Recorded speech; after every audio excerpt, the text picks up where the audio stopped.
Bienvenue à tous, aujourd'hui je vais vous faire une prise en main sur la Garmin Epix Pro en l'occurrence, mais c'est pareil sur la Epix normale, sur la Phoenix, etc., sur les nouveaux modèles de chez Garmin, des activités sportives qu'on peut avoir. Donc peu importe votre sport, ça va un peu ressembler à ce que je vais vous montrer. Donc là on a déjà mes activités en cours, donc elles sont stockées ici, et en dessous vous avez, voilà, nouveau, si c'est la première fois que vous avez une Garmin. Bon, je vais faire avec ça, hop.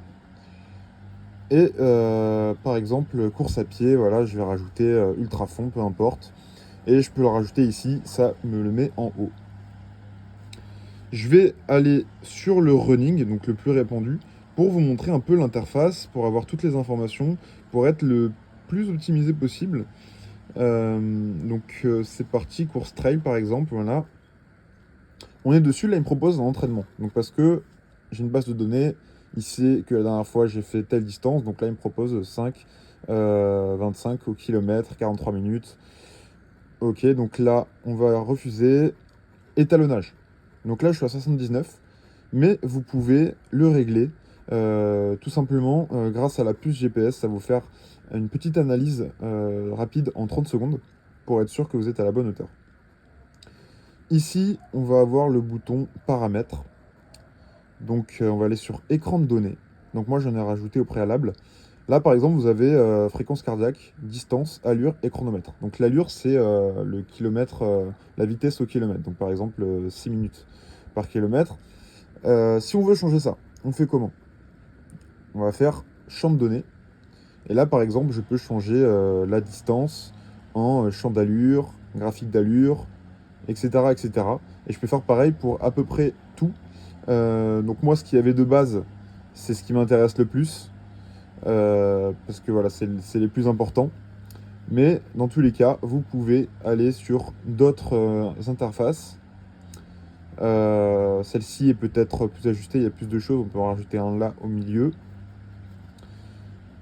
Ensuite, là c'est pareil. Ici on a l'heure, donc ça peut être important parce que vous ne l'avez pas forcément sur les autres interfaces et vous n'avez pas forcément la place.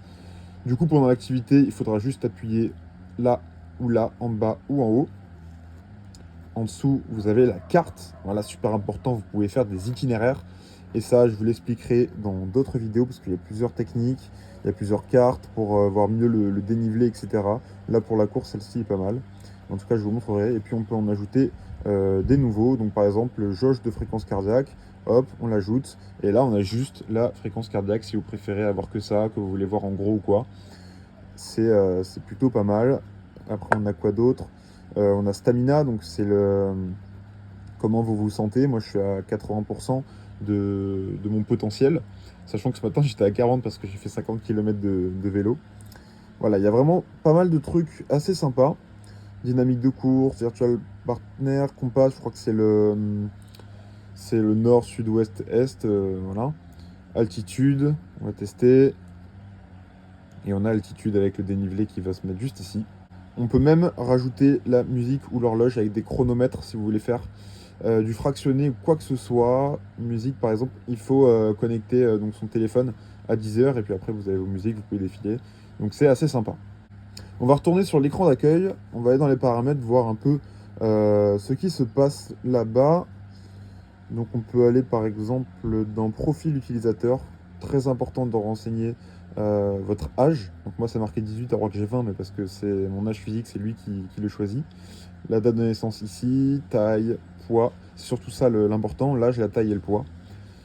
Après ça va être capteur cardiaque de faire le reste. Dans santé et bien-être, vous avez toute votre énergie, le nombre de pas que vous faites, etc. Dans paramètres, dans les activités, vous pouvez trouver le gestionnaire d'alimentation. Donc mettre en économie d'énergie ou choisir le mode d'alimentation, prolonger, batterie max, etc. Et en fait, ça va changer votre luminosité et si oui ou non, votre monde va s'éteindre pendant que vous courez, par exemple. Alors, d'après mon expérience, si vous courez et que c'est tout le temps allumé, que vous êtes sur la carte, ça dure même pas 2 heures. Par contre, si vous décidez de faire au poignet, là, ça va être pareil, parce que votre poignet, il bouge tout le temps. Donc ça va faire que s'allumer, que de s'éteindre. Donc ça marche pour le VTT. Le verrouillage automatique, moi personnellement, je vais l'enlever parce que c'est vrai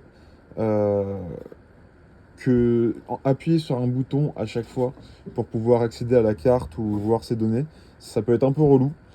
Donc voilà, je le désactive maintenant, j'ai testé une semaine, mais je suis pas satisfait, donc à vous de faire votre expérience. Et puis voilà, pour faire court, c'est à peu près tout ce qui se passe ici. Je vous laisse voir par vous-même le reste, vous connaissez le gros. Après, c'est vraiment subjectif.